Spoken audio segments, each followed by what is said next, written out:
Hello, everybody. How are we doing? You can do better than that. How are we doing? You just watched a man climb 1,700 feet up Taipei 101 without a rope. I know how I'm doing. I'm trying to come down from that right now. So we're going to set this up right now. We'll have a nice moderated discussion. Some of these questions have already come in through the press. I'll probably add in a little flavor and color as well. And thank you so much for your time, for your coverage, and for being here for this historic feat. We're just so excited that Alex is here, that he made it. Yeah, you can clap for that. Yeah, exactly. We made it. All right, I think we're ready to start. Everybody will take their seat. And as everyone's taking their seat, just a quick introduction of everyone that's going to be on the panel today. I'll start all the way here at my end. This is James Smith of Plimsoll Productions, the executive producer. This is expert champion climber, history maker herself, and close friend of Alex, Emily Harrington. If I have to introduce Alex to you, I don't know why you're here. Alex Honnold, and of course his lovely, incredible wife, Sonny Honnold, is here as well. So, and I'd be remiss not to say my name is Elle Duncan. I was the host of the event today from Netflix. So I'll start with you, Alex. I mean, you literally just accomplished a dream that you set when you were a child. How does it feel to know that it's now past you? That's amazing. It's amazing. I'm sure I'll be glowing for days. No, it's incredible. We spent so long thinking about it and imagining that it's possible, but then to actually do it always feels different. Anything about the weather delay yesterday that messed with your mentals at all, or in your preparation? Like, how did you feel about the fact that you thought maybe you were going to be climbing and then it was pushed today? I mean, honestly, it's not that big of a change. It kind of makes it feel more like rock climbing. It's like, it really feels like we've been here on a climbing expedition, climbing the mountains, because with the weather swirling and the rain and the wind and everything, it basically feels like I just climbed a giant tower in the greater ranges. It makes the whole experience of coming to Taipei and climbing feel like a grand adventure. So, I mean, really that's just part of climbing, and that's totally fine with me. We spent a lot of time before the climb sort of walking through what we assumed would be some of the more challenging parts. Now that you've actually accomplished it, like, what to you was the most difficult part of the climb? I mean, I think for me personally, the biggest challenge was staying calm. I don't know, having the crowd, having the whole experience, having all the people around, it just makes it feel a little more intense. And so I think starting felt, I was a little more nervous getting off the ground. And then as I climbed, I relaxed more and more. I was like, oh, this is so fun. I mean, this is why I do it. It was incredible. It's interesting because we did say that, right? Like, you typically free solo, and like the emphasis on solo, you're alone. What was that like, having all of these people watching and sort of playing to them, but also not wanting to break your concentration? I mean, yeah, I think when I was leaving the ground, you're like, oh, it's kind of intense. There's so many people watching. But then honestly, they're all wishing me well. I mean, basically, it just makes the whole experience feel almost more festive. I'm kind of like, all these nice people are out supporting me and having a good time. It's a beautiful city. It's a beautiful day. Everyone's enjoying this experience. And so in some ways, I think the energy actually kind of bolstered me as well. Among the thousands of people that were watching here and the millions that were watching at home, your wife, Sonny, was one of them. Sonny, is this the first time you said you were watching Alex free solo something of this magnitude? Before we started, walk me through what you were feeling. Well, I was definitely pretty enlivened by the energy of the crowd. It was truly wild to walk out of the building and just see so many people. And I was telling someone that when you really love someone and you think that they might be stressed, you're kind of like, I wish I could take their place. I wish I could take any of their stress away. But in this case, I was like, thank God I'm not him. Did it give you any relief, though, to see, right away how much sort of joy and fun and playfulness Alex was exhibiting while he was doing this? Yeah, I knew the second he left the ground, it would all just kind of not fade away, but get quieter, kind of be a little bit more of an internal experience, and then just be joyful. And so I was really happy once it just started. There wasn't any waiting, and he got to do what he wanted to do. Emily, I mean, you're a really good friend of Alex. You've climbed with Alex quite a bit, but you had never watched him free solo either. And I know we had talked about how you were sort of feeling about that. As he's taking those first steps onto the building, what was going through your mind? Yeah, I was pretty stressed out. I had some anxiety. I think I didn't know what to expect. Free soloing, much like Sonny, it makes me feel a bit uncomfortable to watch it. So yeah, I just had a lot of emotion going on. But the crowd was quite cool to kind of feel that energy and see all these people who were just so excited. And so that kind of helped, but I feel like I had a little bit of a roller coaster going on. And then, yeah, slowly, as Alex got higher, I started to kind of settle in, and you were just being so playful and so excited, and you had a smile on your face, and I was like, okay, he's just having a great time, and I think I can breathe a little bit. You know, Emily's right. We had this crowd in front of us at the set, and they reacted to literally everything Alex would do. They would gasp, or they would hold their breath, or they would cheer, or they would laugh when he would make a comment. And a part of the reason they were able to do that is because the access they were provided and the views that they were provided. And James, that's where you come in. I mean, this was no small task to capture what we just witnessed. What all went into it? Yeah, some key people need to be mentioned, I think. Yeah. You know, what we've just seen, what enabled us to get those amazing shots is probably the best camera rig, I think, maybe in broadcasting history. I've never seen that many ropes, the skill that went in. So first I'm going to basically name check Waldo Etherington, who was our lead rigger. He and I were out here in March last year for our first scout, and then Waldo put together this genius team. So these great cable cam shots and things were from Waldo. And then you need extraordinary, and Waldo had this, he handpicked this amazing rigging team. Again, I mean, Alex, you've worked with loads of riggers, but all of those guys, I mean, there's like 8 of them or something. They are world class. And then you need world class camera operators. And that's a kind of easy thing, really, for me. I shouldn't take too much credit, because Alex and I have been cooking up this idea for a while, and I said, who's going to be the lead DOP? Who's going to kind of put this together? And he said, talk to Brett Lowell, who, you know, buddies of all of you, actually. You know, he's just a legend, really, in the high-angle climbing camera world. And I had a quick call with Brett. I mean, I don't know how long ago that was, a year and a half ago or something. And Brett, all those different angles, he was actually calling different things in my ear. You know, when he finished on 90, good shot on Mikey, good shot on Pablo, good shot on Sad.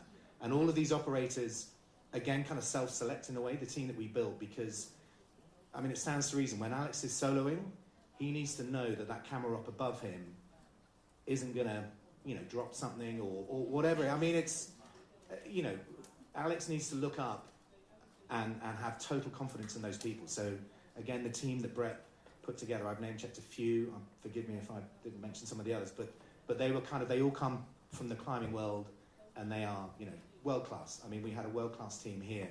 And I'm just going to go off script slightly, if that's all right, because we're all talking about the climb, but you couldn't get a climb out live without a world-class live crew. And Al Berman, who's kind of sat back there, is, they didn't have room on the panel for him, but what was wonderful for me was because I work with Waldo and Brett and the cameras and everything else, but then we need to get this thing on air. So Al brought in the live team, you know, stage directing, the truck, everything. Those of you that haven't been in the control room, it's magical. I mean, it's frenetic, but the kind of artistry and the creativity in the moment to make the right call, to let things feel. At the end, I don't know how many dry eyes were in the house when you two were, you know, just hugging at the end or whatever, and Al was saying, hold it. People were trying to do other stuff. Stay with it. And you know, so this combination of world-class kind of camera and riggers and world-class live broadcasters it's just amazing. So props to the whole crew. There's a lot of us, but everyone did their jobs brilliantly. Yeah, Al did an incredible job with his instincts, really guiding the ship. He was the one that was in my ear, and there was a lot of moving parts. Really quick, though, on the camera part, because you kind of nodded when he said, we want to make sure that the cameraman doesn't, like, drop something on Alex. That wouldn't be ideal. It's part of building that trust, you know, being your friend, because it feels like you're sort of surrounded by friends on the camera crew. Yeah, for sure. I mean, there aren't that many high-angle camera people in the world, and so I am friends with many of them, most of them.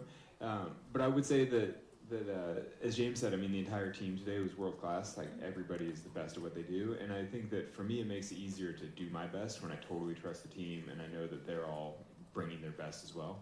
And so, I mean, that's kind of, to me, an ideal project like this. It does feel like an expedition where we all come to a place together, we all do our absolute best to execute to the best of our abilities, and like, they're doing what they do really, really well, and I try to do what I do as well as I can. So I don't know, it's so great. What a nice day. What a nice day. What were you thinking? You summit, you get all the way to the top, you're at the top of the spire, and you've done it. Like, what was the first thing that flashed into your mind? I was like, what a view, it's incredible. I was like, what a beautiful day. It was very windy, so I was like, don't fall off the spire. I was like trying to balance nicely. But no, I was like, what an incredible position, and I mean, what a beautiful way to see Taipei.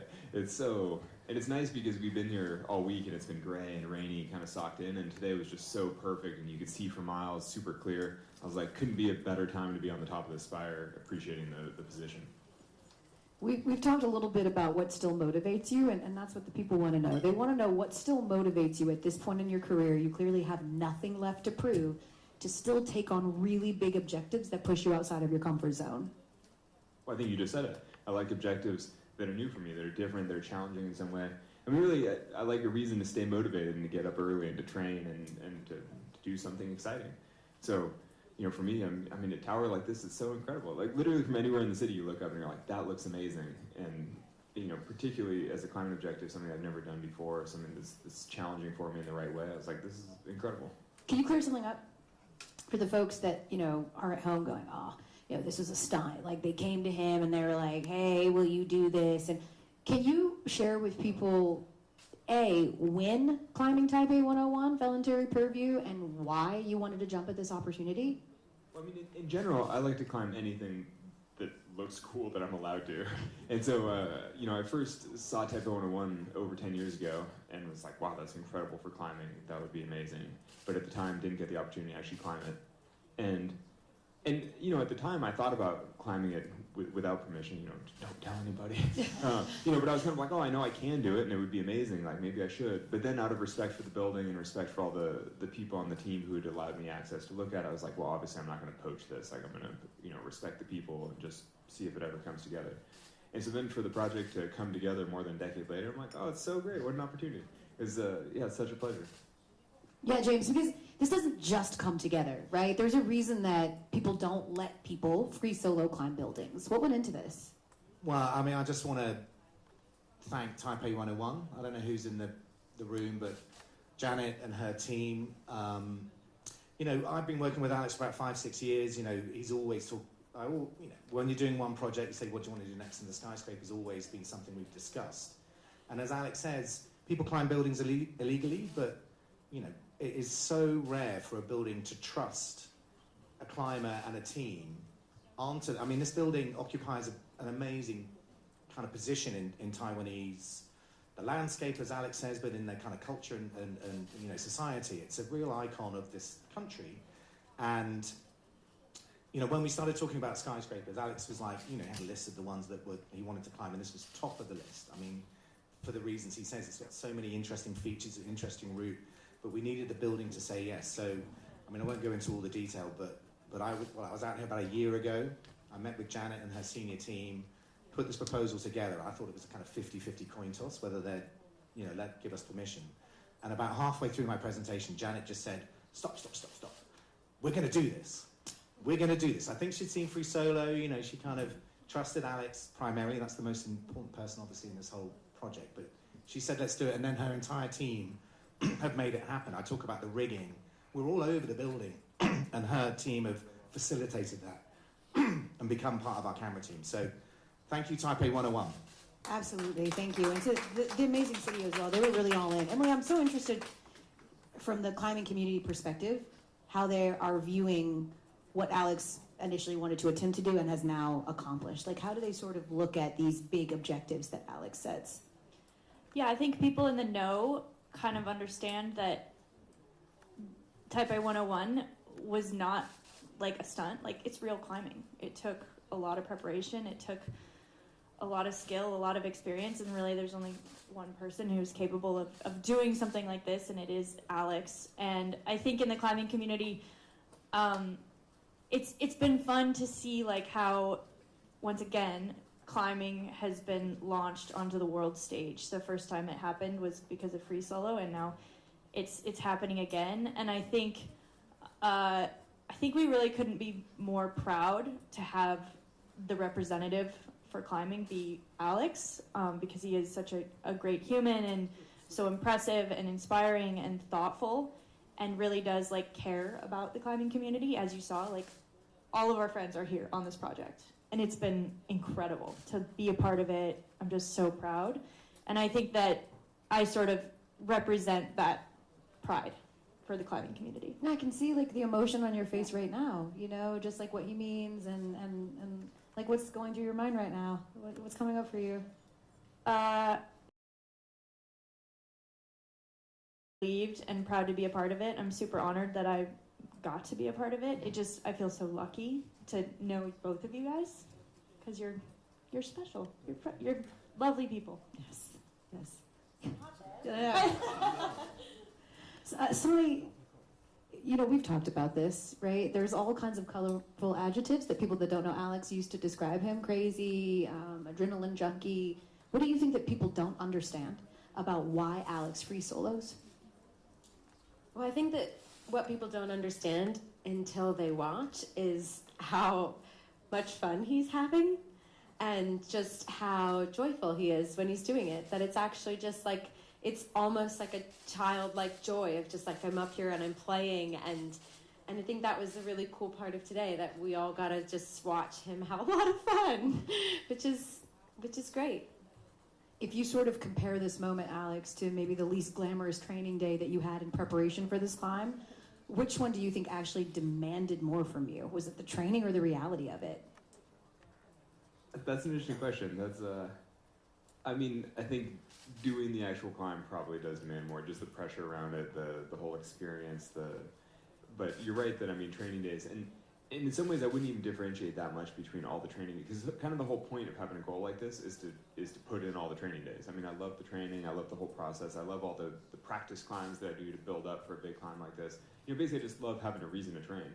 And so, you know, I do think the climb itself probably does demand a little more. Like, I mean, I was definitely on my A game, like, performing today, and you can't necessarily bring that to every training session, because sometimes you're just tired or whatever else.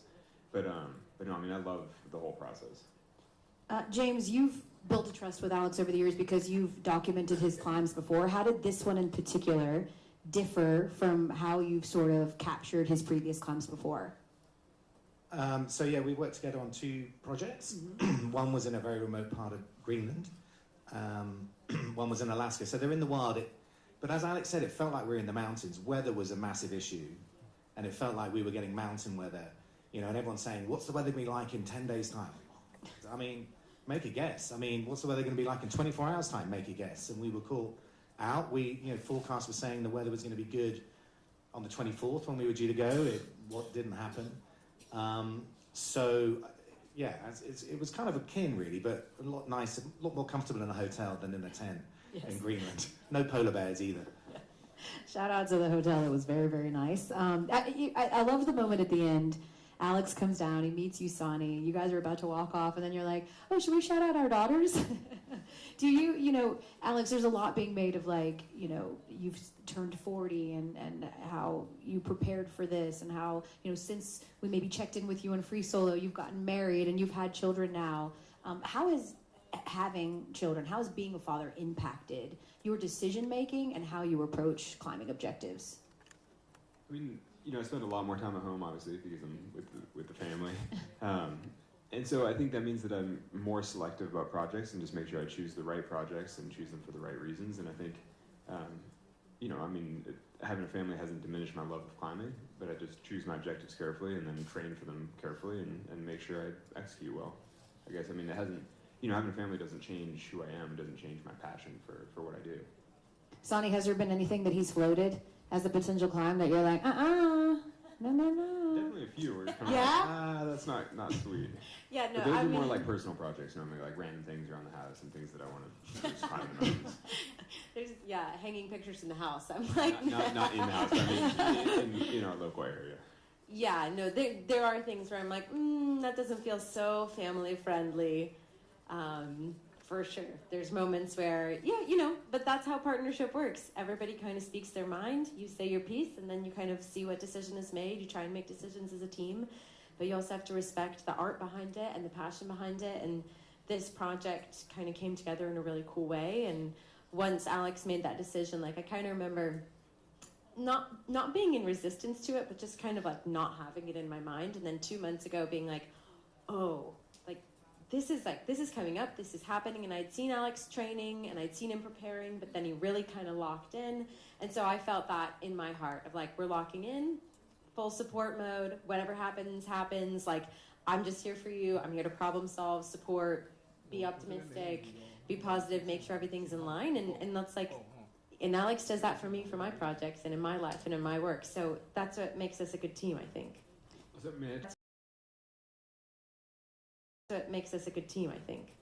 So may I just say that Taipei 101 is actually an incredibly family-friendly climbing objective, in so much as for most climbs, you go to some far-flung place, you don't have cell service, you're gone for months, you're living in a tent.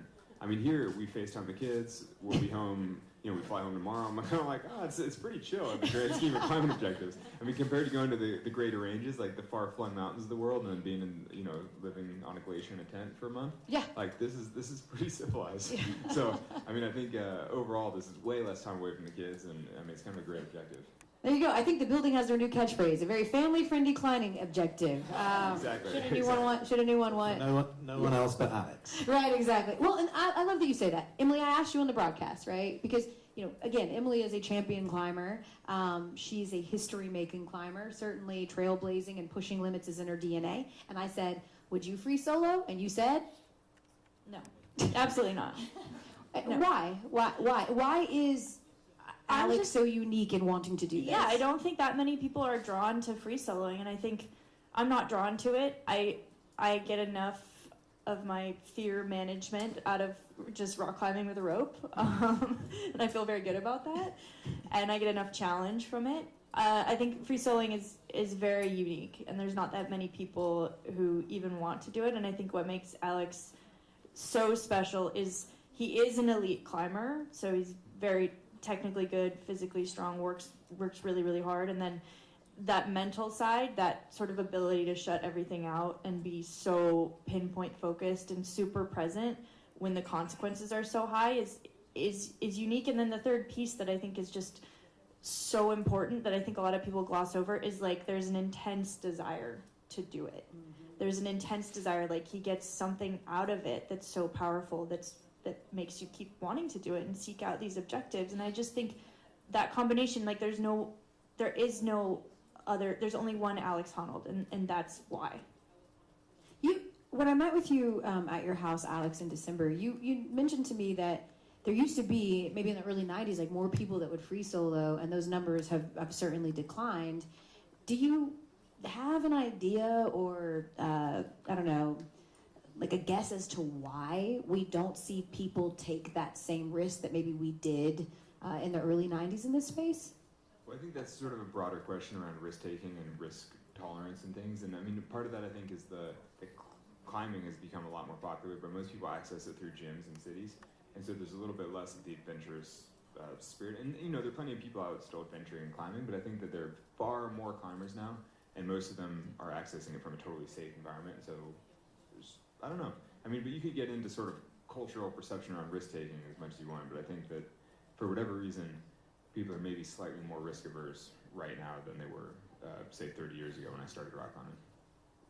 You very famously, after you free soloed El Cap, it was so what are you going to do? And you're I guess I'm just going to hit the hangboard a little bit. So now that you've just climbed a building, what you going to do, Alex?